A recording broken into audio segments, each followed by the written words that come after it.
इस जगह पर नहीं है, कोई कपड़ा बिछा देना।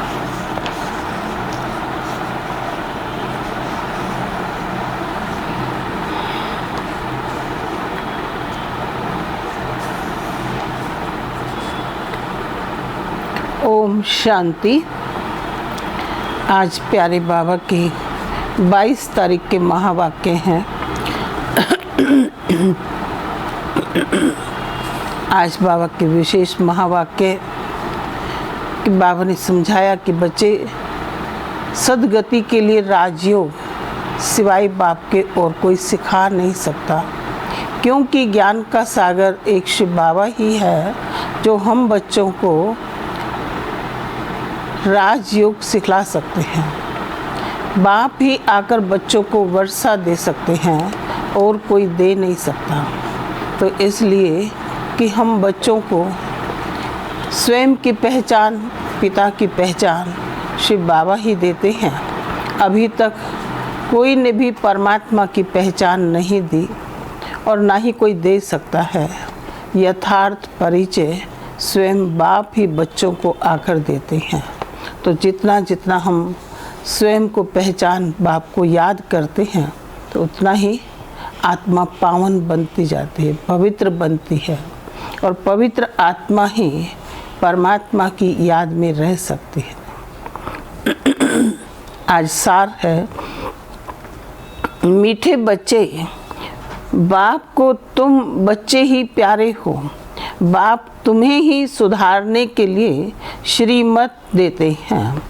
सदा ईश्वरीय मत पर चल, स्वयं को पवित्र बनाओ। प्रश्न है, विश्व में शांति की स्थापना कब और किस विधि से होती है? विश्व में शांति की स्थापना कब और किस विधि से होती है? उत्तर है कि तुम जानते हो कि विश्व में शांति तो महाभारत लड़ाई के बाद ही होती है, लेकिन उसके लिए तुम्हें पहले से ही तैयार होना है। अपनी कर्मातीत अवस्था बनाने की मेहनत करनी है। सृष्टि के आदि मध्य अंत का ज्ञान स्मरण कर बाप की याद से संपूर्ण पावन बनना है, तब इस सृष्टि का परिवर्तन होगा। बाबा ने समझाया कि सृष्टि के आदि मध्य अंत का ज्ञान स्मरण कर बाप की याद से संपूर्ण पावन बनना है, तब इस सृष्टि का परिवर्तन होगा। गीत है, आज अंधेरे में है हम इंसान। ओम शांति। ये गीत है भक्ति मार्ग का गाया हुआ। कहते हैं कि हम अंधेरे में हैं। अब ज्ञान का तीसरा नेत्र दो, ज्ञान मांगते हैं ज्ञान सागर से, बाकी है अज्ञान। कहा जाता है कलयुग में सब अज्ञान की आसुरी नींद में सोए हुए हैं, कुंभकर्ण हैं। बाप कहते हैं कि ज्ञान तो बहुत ही सिंपल है। भक्ति मार्ग में कितने वेद शास्त्र आदि पढ़ते हैं, हठ योग करते हैं, गुरु आदि करते हैं। अब उन सबको छोड़ना पड़ता है, क्योंकि वह कभी राजयोग सिखला न सके। बाप ही तो राजाई देंगे, मनुष्यों को दे न सके, परंतु उसके लिए ही सन्यासी कहते हैं काग विष्टा समान सुख है, क्योंकि खुद घर बार छोड़ भागते हैं। ये ज्ञान सिवाय ज्ञान सागर बाप के और कोई दे न सके। ये राजयोग भगवान ही सिखलाते हैं। मनुष्यों को पावन बना न सके।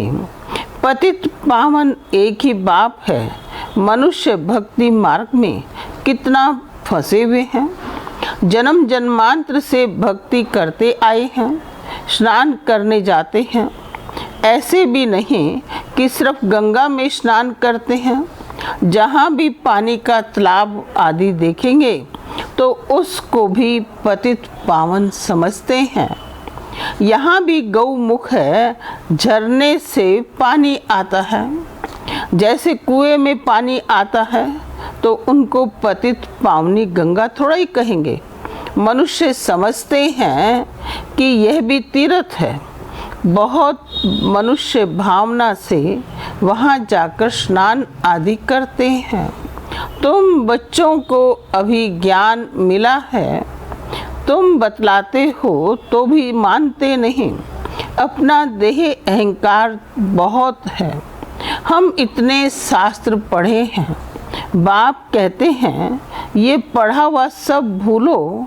अब इन सब बातों का मनुष्यों को कैसे पता पड़े, इसलिए बाबा कहते हैं ऐसी ऐसी पॉइंट्स लिखकर एरोप्लेन द्वारा गिराओ।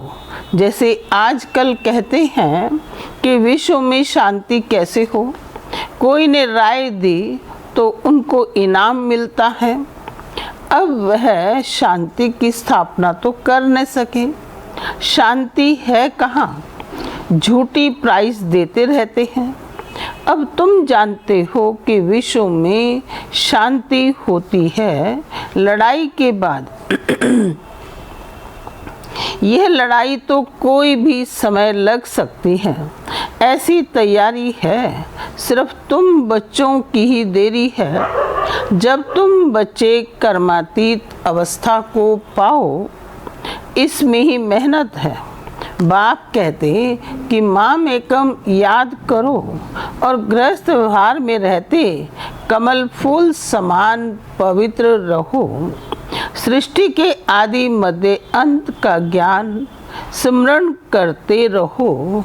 तुम लिख भी सकते हो कि ड्रामानुसार कल्प पहले माफिक विश्व में शांति स्थापन हो जाएगी। तुम यह भी समझा सकते हो कि विश्व में शांति तो सतयुग में होती है। यहाँ जरूर अशांति रहेगी, परंतु कई हैं कि जो तुम्हारी बातों पर विश्वास नहीं करते, क्योंकि उनको स्वर्ग में आना ही नहीं है, तो श्रीमत पर चलेंगे नहीं। यहाँ भी बहुत हैं जो श्रीमत पर पवित्र रह नहीं सकते हैं। ऊंच से ऊंच भगवान की तुमको मत मिलती है। कोई की चलन अच्छी नहीं होती है तो कहते हैं ना कि तुमको ईश्वर अच्छी मत दे। अभी तुमको ईश्वरीय मत पर चलना चाहिए। बाप कहते हैं 63 जन्म तुमने विषय सागर में गोते खाए हैं। बच्चों से बात करते हैं, बच्चों को ही बाप सुधारेंगे ना। सारी दुनिया को कैसे सुधारेंगे?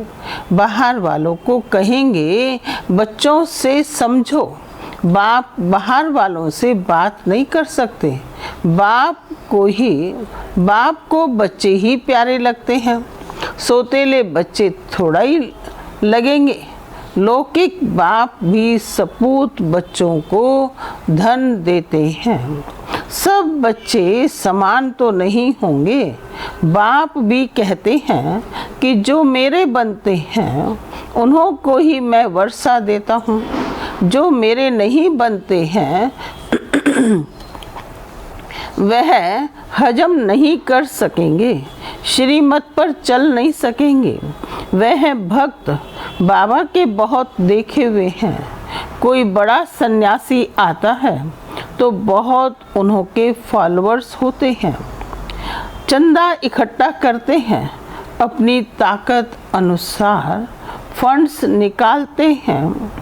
यहाँ बाप तो ऐसे नहीं कहेंगे फंड्स इकट्ठा करो, नहीं।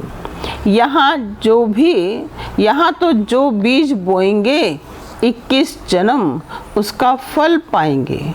मनुष्य दान करते हैं तो समझते हैं कि ईश्वर अर्थ कर्म करते हैं।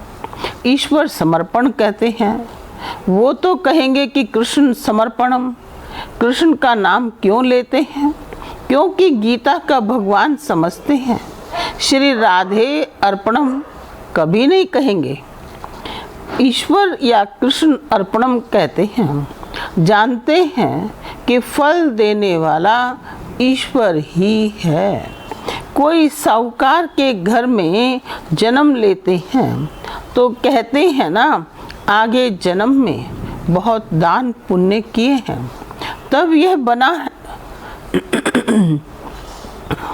राजा भी बन सकते हैं, परंतु वह अल्पकाल काग विष्टा समान सुख। राजाओं को भी सन्यासी लोग सन्यास कराते हैं तो उनको कहते हैं कि स्त्री तो सर्पनी है, लेकिन द्रौपदी ने तो पुकारा है कि दुशासन मुझे नगन करते हैं। अब भी अबलाएं कितना पुकारती हैं, हमारी लाज रखो बाबा, ये हमको बहुत मारते हैं। कहते हैं कि विष दो नहीं तो खून करता हूँ। बाबा इन बंधनों से छुड़ाओ। बाबा कहते हैं कि बंधन तो खलास होने ही हैं, फिर 21 जन्म कभी नगन नहीं होंगे, वहाँ विकार होता नहीं। इस मृत्यु लोक में यह अंतिम जन्म है, यह है ही विशेष वर्ल्ड। दूसरी बात बाप समझाते हैं कि इस समय मनुष्य कितने बेसमझ बन गए हैं।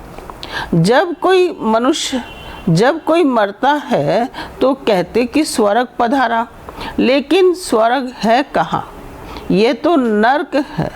स्वर्गवासी हुआ तो जरूर नर्क में था, परंतु किसको सीधा कहो तुम नर्कवासी हो तो क्रोध में आकर बिगड़ पड़ेंगे।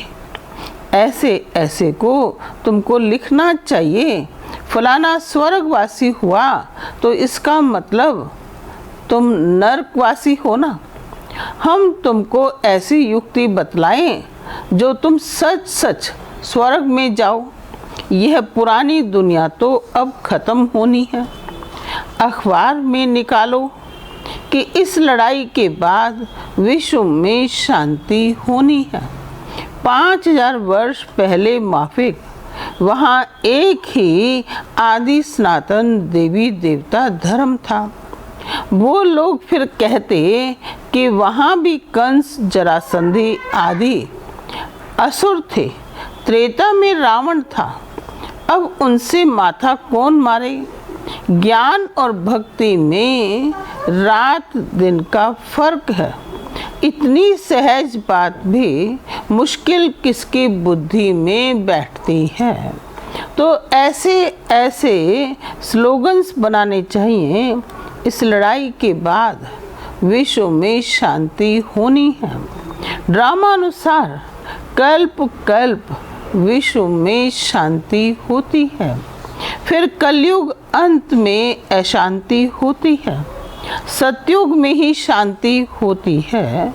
ये भी तुम लिख सकते हो। गीता में वो भूल करने से ही भारत का ये हाल हुआ है। पूरे 84 जन्म लेने वाले श्री कृष्ण का नाम डाल दिया है। श्री कृष्ण का भी नहीं डाला। उनके फिर बाबा ने कहा कि पूरे 84 जन्म लेने वाले श्री कृष्ण का नाम डाल दिया है। श्री नारायण का भी नहीं डाला। उनके फिर 84 जन्मों में से कुछ दिन कम कहेंगे ना। कृष्ण के पूरे 84 जन्म होते हैं। शिव बाबा आते हैं बच्चों को हीरे जैसा बनाने, तो उनके लिए फिर डिब्बी भी ऐसी सोने की चाहिए जिसमें बाप आकर प्रवेश करें। अब ये सोने का कैसे बने, तो फट से उनको साक्षात्कार कराया। तुम तो विश्व के मालिक बनते हो, अब माम एकम याद करो, पवित्र बनो।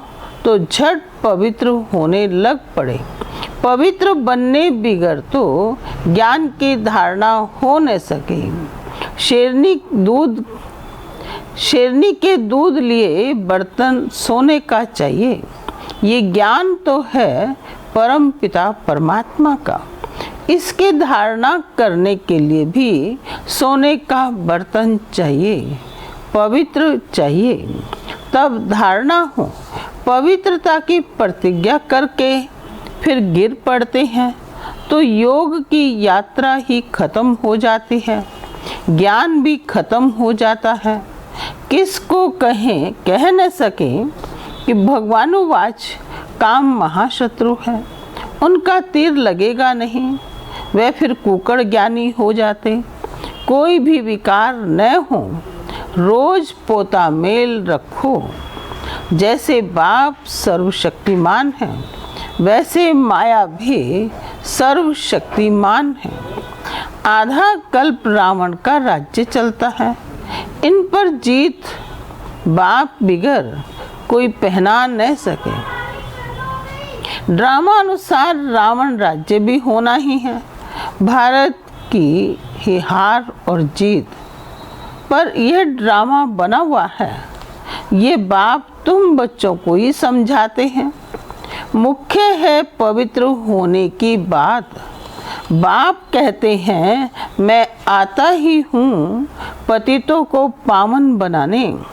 बाकी शास्त्रों में पांडव और कौरवों की लड़ाई, जुआ आदि बैठ दिखाई है। ऐसी बात हो कैसे सकती? राजयोग की पढ़ाई ऐसी होती है क्या? युद्ध के मैदान में गीता पाठशाला होती है क्या?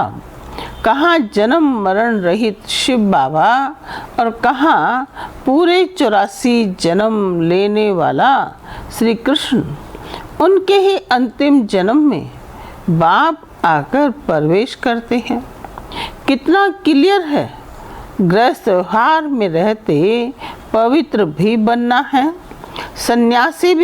सन्यासी तो कहते हैं कि दोनों इकट्ठे रह पवित्र नहीं रह सकते। कहो कि तुमको तो कोई प्राप्ति नहीं तो कैसे रहेंगे? यहाँ तो विश्व की बादशाही मिलती है। बाप कहते हैं मेरे खातिर कुल की लाज रखो। शिव बाबा कहते हैं कि इनके दाढ़ी की लाज रखो। ये एक अंतिम जन्म पवित्र रहो तो स्वर्ग के मालिक बनेंगे। अपने लिए ही मेहनत करते हैं, दूसरा कोई स्वर्ग में आ नहीं सकता।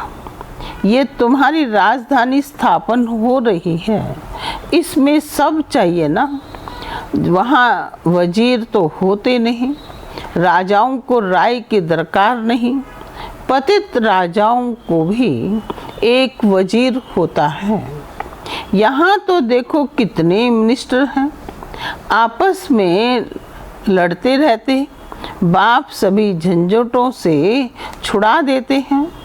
3000 वर्ष फिर कोई लड़ाई नहीं होगी, जेल आदि नहीं रहेगी, कोर्ट आदि कुछ नहीं होगा। वहाँ तो सुख ही सुख है। इसके लिए पुरुषार्थ करना है। मौत सिर पर खड़ा है। याद की यात्रा से विकर्मा जीत बनना है।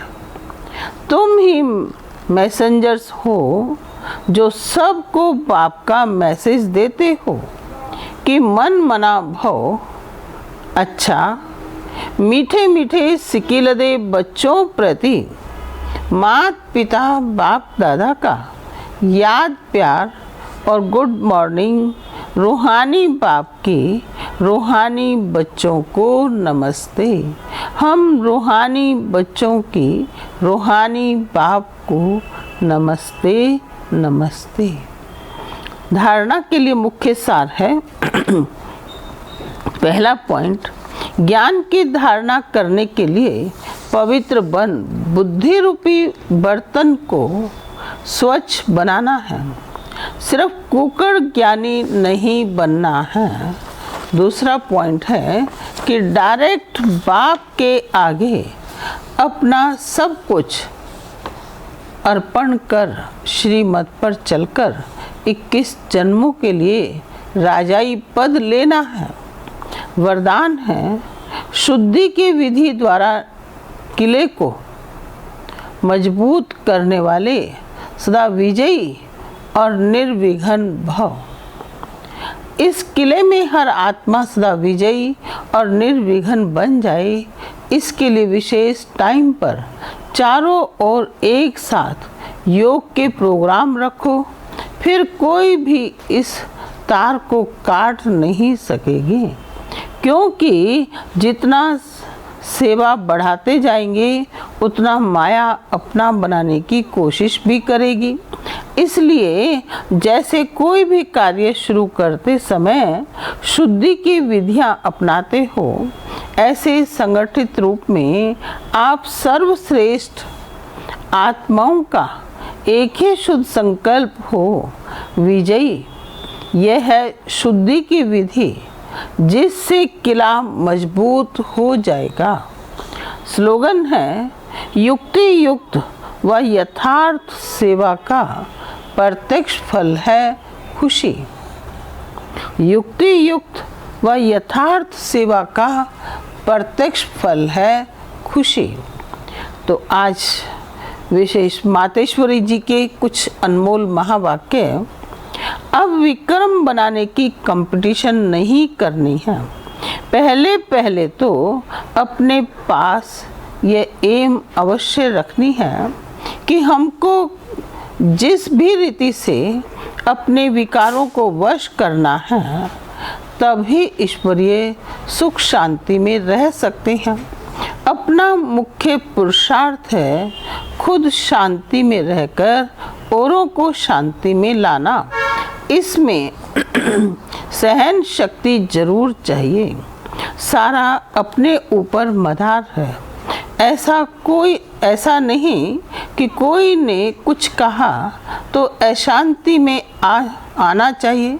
नहीं, ज्ञान का पहला गुण है सहन शक्ति धारण करना।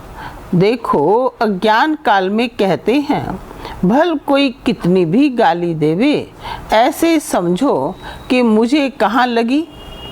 भल जिसने गाली दी वो खुद भी तो अशांति में आ गया, उन्हों का हिसाब किताब अपना बना। लेकिन हम भी अशांति में आए, कुछ कह दिया तो फिर हमारा विक्रम बनेगा। तो विक्रम बनाने की कंपटीशन नहीं करनी है। अपने को तो विक्रमों को भस्म करना है, न कि बनाना है। ऐसे विक्रम तो जन्म जन्मांतर बनाते आए और दुख उठाते आए। अब तो नॉलेज मिल रही है, इन 5 विकारों को जीतो। विकारों का भी बड़ा प्रस्ताव है, विस्तार है, बहुत सूक्ष्म रीति से आते हैं। कब ईर्ष्या आ जाती है तो सोचते हैं कि इसने ऐसा क्या किया तो मैं क्यों न करूं। यह है बड़ी भूल। अपने को तो अभूल बनाना है। अगर कोई ने कुछ कहा तो ऐसे समझो यह भी मेरी परीक्षा है, कितने तक मेरे अंदर सहन शक्ति है। अगर कोई कहे मैंने बहुत सहन किया, एक बारी भी जोश आ गया तो आखिरी फेल हो गया। जिसने कहा उसने अपना बिगाड़ा, परंतु अपने को तो बनाना है, न कि बिगाड़ना है। इसलिए अच्छा पुरुषार्थ कर जन्म जन्मांतर के लिए अच्छी प्रारब्ध बनानी है। बाकी जो विकारों के वश है, गोया उन्हों में भूत प्रवेश है। भूतों की भाषा ही ऐसे निकलती है, परंतु जो दैवी सोल है उनकी भाषा दैवी ही निकलेगी। तो अपने को दैवी बनाना है, न कि आसुरी। अच्छा, ओम शांति, ओम शांति, ओम शांति।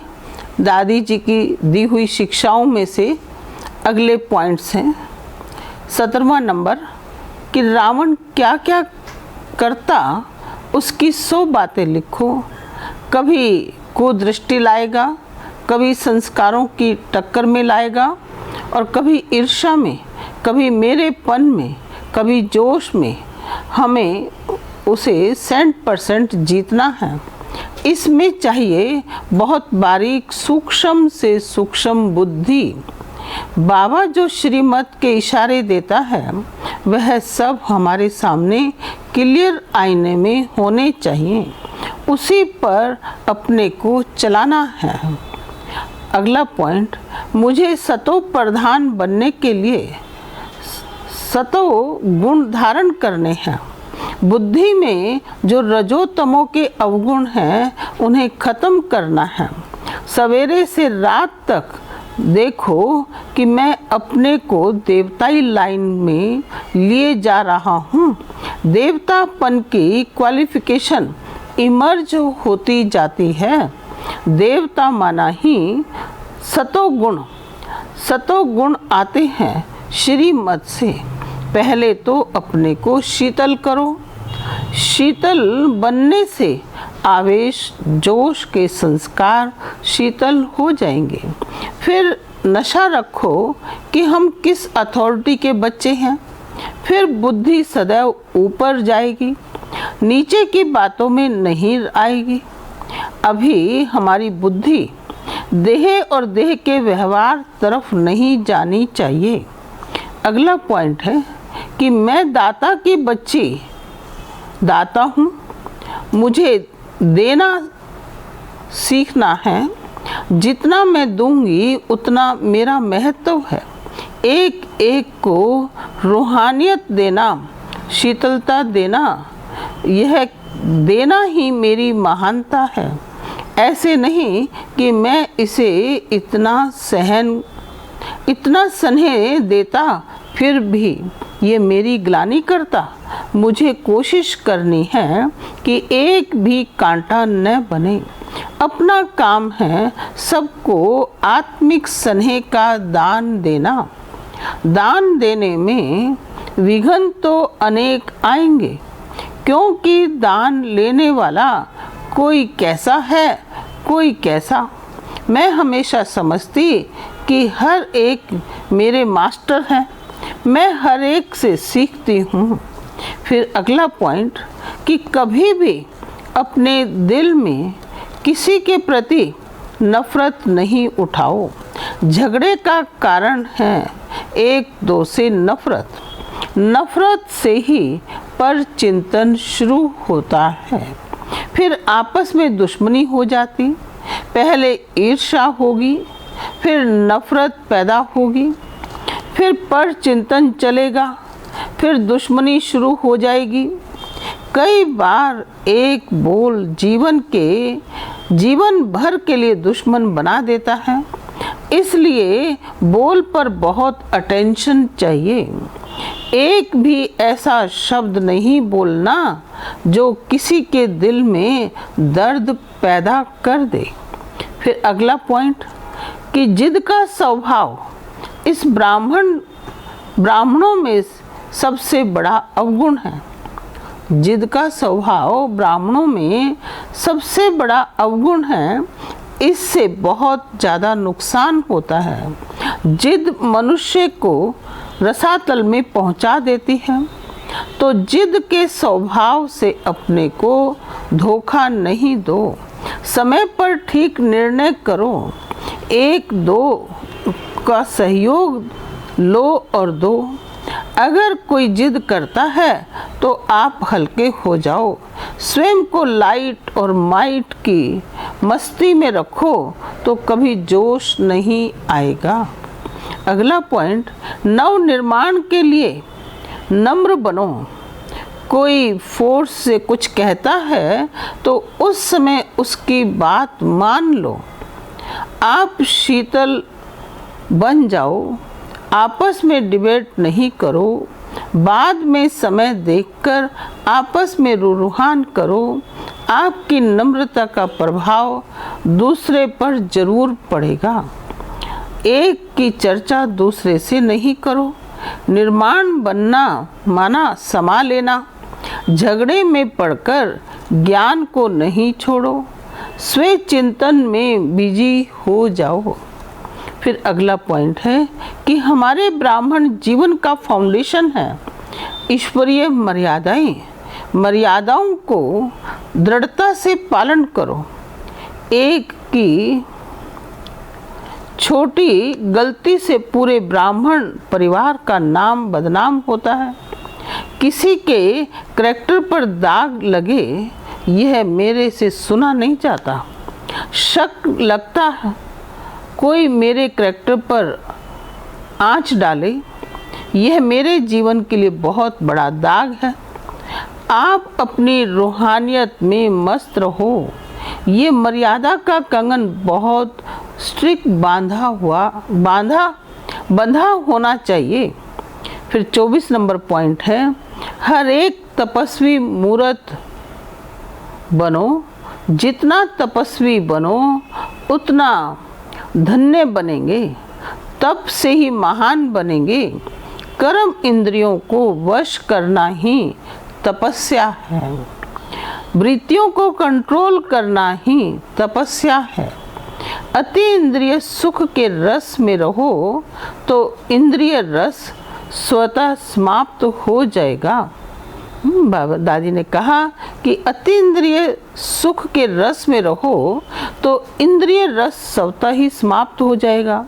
मीठे बाबा ने हम सब को चोटी से पकड़कर निकाला और अपने दिल तख्त पर बिठा लिया। हम कोटों में को सिलेक्ट डायमंड है। डायमंड पर किसी भी प्रकार का दाग लगाकर अपनी वैल्यू को कम नहीं करो। अच्छा, बाकी आगे। ओम शांति।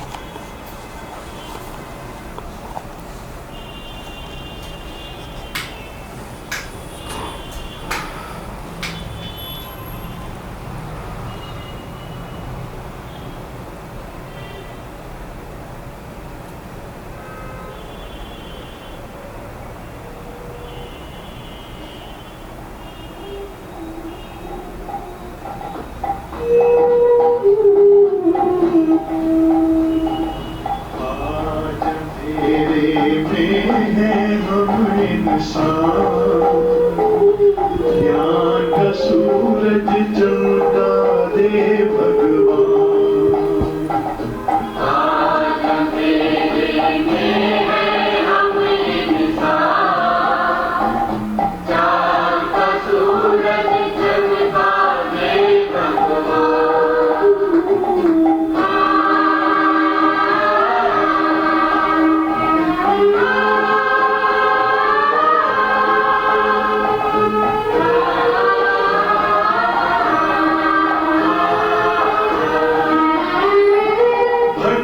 रहे हम राह दिखा दे भगवन, राह दिखा दे।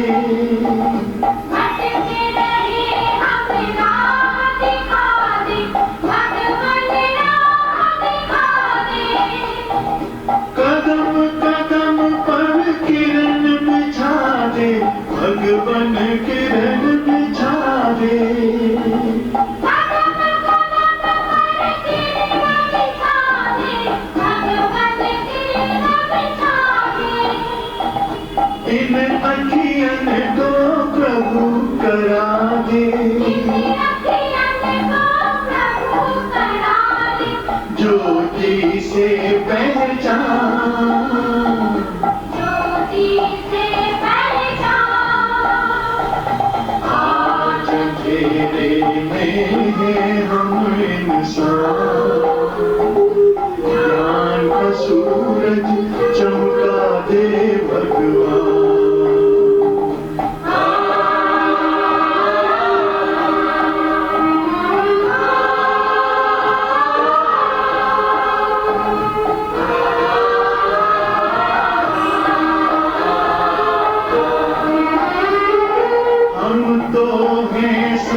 शाम